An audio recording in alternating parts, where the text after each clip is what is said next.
कि जो कोई परमेश्वर को भय करेगा वो ईश्वर परमेश्वर आशीर्वाद देगा। भाग्यवान इंग्लिश में लिखा है ब्लेसिंग, इंग्लिश में लिखा है those are fearing the Lord, they are blessed. Understand? Okay. யாரே அனுபவம் பயப்படா அவங்களுக்கு ஒரு பெரிய ஆசீர்வாதம் அனுபவ ஆசீர்வாதம் தராங்க. தமிழ்ல சொல்றா நீ தமிழ்ல சொல்ல அவங்க தமிழ்ல நீங்க தமிழ் சொல்லுங்க, நீங்க தமிழ் ஹிந்தி சொல்லுங்க, அவங்க ஹிந்தி बताते आप தமிழ் எல்லாரும் ஹிந்தி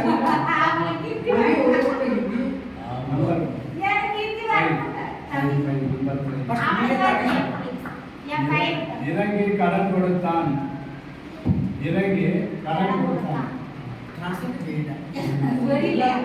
எல்லாருக்கும் தமிழ் அவங்க அண்டர்ஸ்டாண்டிங் எல்லாருக்கும் only இறங்கி தமிழ்ல கடன் கொடுத்தான். டிரான்ஸ்லேட் வேண்டாம், நீங்க 5 படித்தேன், 5 படி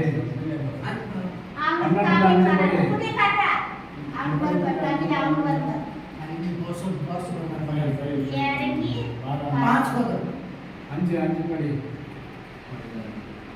எடுத்துக்கிட்டு படி பரவாயில்ல. இறங்கி கடன் கொடுத்து என் காரியங்களை நியாயத்தின்படி கடன் இறங்கி மனுஷன் பாக்கியவான். கடன் இறங்கி கொடுத்தான், அவன் மனம் உகந்து கொடுத்தான். ஒரு மனுஷன் நோக்கிற மாதிரி அல்ல, கடன் கொடுக்கும்போது எப்படி கொடுக்கணுமா, மனம் உகந்து கொடுத்தான். அவனை ஆசீர்வாதம் மிகுதியாக இருக்கும். அப்போ ஆண்டோடைய வசனத்தின் நம்ம பார்க்கும்போது இறங்கி கடன் கொடுத்தான், அவன் மிகுதி, அவன் அன்பு மிகுதியாக இருக்கிறான். அதை 7 சொல்லப்பட்டிருக்கிறது. துன்மார்க்கம் அப்படி இருக்கிறது இல்லை, கடன் வாங்கினவனுக்கு அடிமையாக இருக்கிறான். நம்ம கடன் கொடுக்கறது பெருசு இல்லை, கடன் வாங்குறது பெருசு இல்லை, அடிமைகளாக நம்ம இருக்கிறோம். இன்னைக்கு உலகத்தில் எங்கே பார்த்தாலும் நமக்கு ஆண்டவர் சொன்னார், அனைத்தையும் உங்களுக்கு அடிமையாக கொடுத்துருக்கிறோம், ஒன்றுக்கு அடிமை ஆகாதீங்க. இன்னைக்கு மனுஷன் என்ன பண்ணுறான், எதுக்கும் அடிமையாக இருக்கான். பணத்துக்கு அடிமையாக இருக்கான், பொருளுக்கு அடிமையாக இருக்கான், ஆசை தீமையெல்லாம் வேலை இருக்குது. இன்னைக்கு அநேக பேர் கடன் வாங்கிட்டு அடிமைத்தனத்தில் இருக்கிறாங்க. அந்த அடிமைத்தனத்தை விடுவிக்கிறதுக்காக ஆண்டவர் சொல்றாரு, இறங்கி வா, இறங்கி வா, சொப்பன சேர்த்து வெளியாக. ஆண்டவருக்கு பயப்படுறத ஞானத்தில் ஆரம்பம். நம்ம எவ்வளோ பயந்து நடக்கிறோம். கடன் வாங்கும்போது என்ன பண்ணணும், வாங்கலாமா வேணாம்னு யோசிக்கணும்.